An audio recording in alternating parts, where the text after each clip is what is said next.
हर सुबह जब हम आंखें खोलते हैं तो हमारे पास एक नया मौका होता है बेहतर बनने का, सच्चा बनने का, अपने भीतर झांकने का। मार्कस ऑरेलियस एक सम्राट, लेकिन पहले एक साधक। मेडिटेशंस में वो खुद से बात करते हैं और हमारे लिए एक दर्पण छोड़ जाते हैं। अब और देर नहीं, मार्कस अपने आप से कहते हैं, तुम पहले ही बहुत समय बर्बाद कर चुके हो।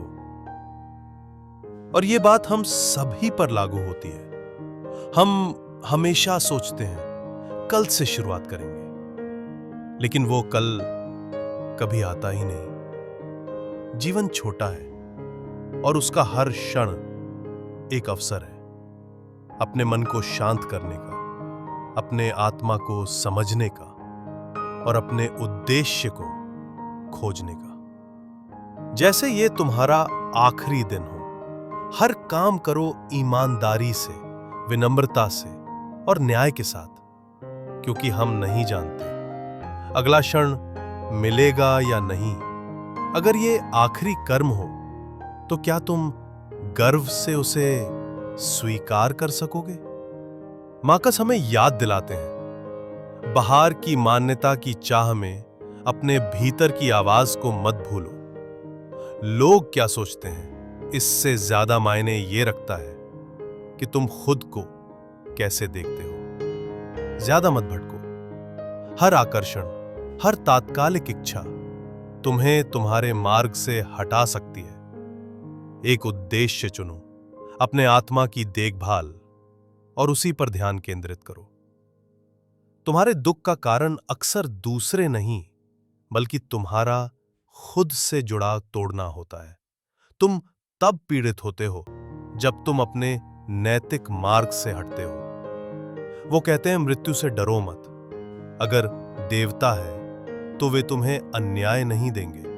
अगर नहीं है तो फिर ये जीवन भी एक प्राकृतिक क्रम का हिस्सा है। वास्तव में मृत्यु क्या है? एक रूपांतरण।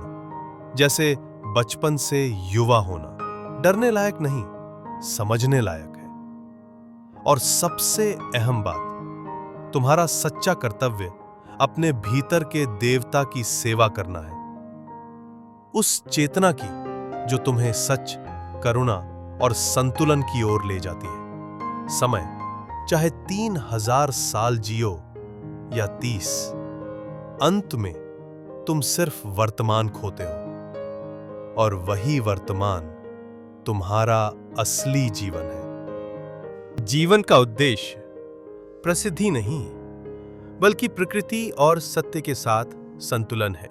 बाकी सब, शरीर, नाम, दौलत, सब क्षणभंगुर है। तो अगली बार जब तुम शीशे में देखो, अपने आप से पूछना, क्या मैं अपने आत्मा के अनुसार जी रहा हूं? क्योंकि यही असली आजादी है। इस कहानी में कौन सी बात आपको सबसे ज्यादा छू गई? कमेंट्स में बताइए, मैं जरूर पढ़ना चाहूंगा।